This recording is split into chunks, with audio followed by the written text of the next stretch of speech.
যখনই তারা ধরা খায় তখন স্ত্রী বলে দাবি করে। ঠাকুর ঘরে কেড়ে আমি কলা খাই না, মেয়ের বয়সী হবে, তাকে আমি স্ত্রী বলে দাবি করতেছে। কয়দিন পরে আপনাদের মুখে থু মারবে। জামাতে ইসলাম দেখলেই মনে করবে নারীর চরিত্র লুণ্ঠনকারী। সংসদে যদি এরকম চরিত্রহীন লোকজন যায় তাহলে বাংলাদেশের নারীরা নিরাপদ থাকবে না। যারা জামাতে ইসলামী করে এদের মধ্যে মুনাফিকি আচরণ তো সবসময় আছে।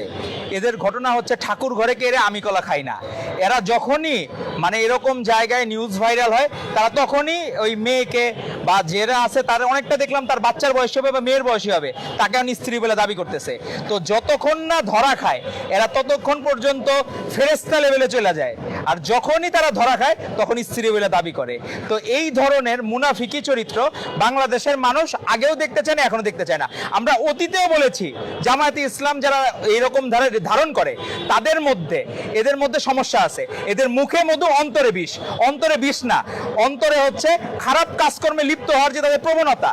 এবং আমরা দেখলাম অনেক জায়গায় জামায়াতে ইসলাম বিভিন্ন জায়গায় আমাদের মাদ্রাসা শিক্ষার্থীরা বিভিন্নভাবে হেয় প্রতিপন্ন হওয়ার চেষ্টা করতেছে, তাদের শ্লীলতাহানি হচ্ছে এবং অনেকে ধর্ষণের শিকার হচ্ছে।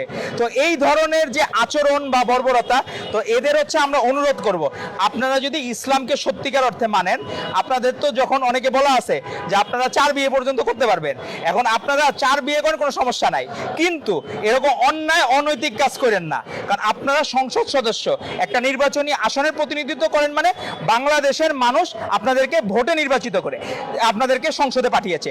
কিন্তু সংসদে যদি এরকম চরিত্রহীন লোকজন যায় তাহলে বাংলাদেশের নারীরা নিরাপদ থাকবে না। মানুষজন কয়দিন পরে জামাতে ইসলাম দেখলেই মনে করবে নারীর চরিত্র লুণ্ঠনকারী। 71-এও তাদের ইতিহাস আছে, তো তারা ঐতিহাসিক ভাবেই সেই 71 থেকে শুরু করে তাদের যে এই ধরনের নারী লোভ এবং তারা যে বাংলাদেশের বিরোধিতা, তারা কখনোই বাংলাদেশকে ধারণ করে না, পাকিস্তানকে হৃদয়ে ধারণ করে।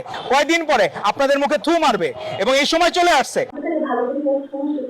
যখনই তারা ধরা খায় তখন স্ত্রী বলে দাবি করে। ঠাকুর ঘরে কেড়ে আমি কলা খাই না, মেয়ের বয়সী হবে, তাকে আমি স্ত্রী বলে দাবি করতেছে। কয়দিন পরে আপনাদের মুখে থু মারবে। জামাতে ইসলাম দেখলেই মনে করবে নারীর চরিত্র লুণ্ঠনকারী। সংসদে যদি এরকম চরিত্রহীন লোকজন যায় তাহলে বাংলাদেশের নারীরা নিরাপদ থাকবে না। যারা জামাতে ইসলামী করে এদের মধ্যে মুনাফিকি আচরণ তো সবসময় আছে। এদের ঘটনা হচ্ছে ঠাকুর ঘরে কেড়ে আমি কলা খাই না। এরা যখনই এরকম জায়গায় নিউজ ভাইরাল হয় তারা তখনই ওই মেয়েকে